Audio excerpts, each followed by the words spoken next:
The policy statement released by the Federal Open Market Committee on Wednesday was largely as anticipated. They announced a pause. The main news came from the committee's revised summary of economic projections and the Q&A portion of the chair's press conference.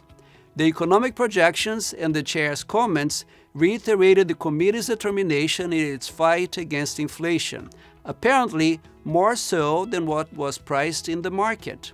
Let's take a closer look. Chair Powell broadly characterized the pause in the committee's tightening campaign as part of the process of proceeding carefully in determining the extent of additional policy firming that may be appropriate. By our account, he used the proceeding carefully expression, or something very close to it, 10 times. He cautioned against interpreting this week's pause as a signal that the committee thinks it is done raising rates.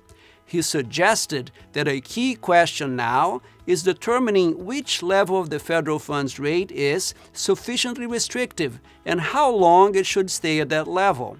Looking at the current data, which included, as the chair noted, 3 months of good inflation readings, nearly 2/3 of the policymakers still think they are not quite yet sufficiently restrictive, seeing one more rate hike as appropriate this year. Perhaps the most telling aspect of the monetary policy news was an upward revision in policymakers' views on the appropriate level of the federal funds rate in coming years, part of the so-called dot plot. The median view now sees the equivalent of only 2 25 basis points cuts as appropriate for next year, compared to 4 25 basis points cuts in the previous projection. We took the anticipated slower pace of cuts next year as an indication that the chair's proceeding carefully mantra cuts both ways. That is, it applies to further hikes as well as cuts. Chair Powell reiterated that the committee is prepared to raise rates further if appropriate, and that they intend to hold policy at a restrictive level until they are confident that inflation is moving down sustainably toward 2%.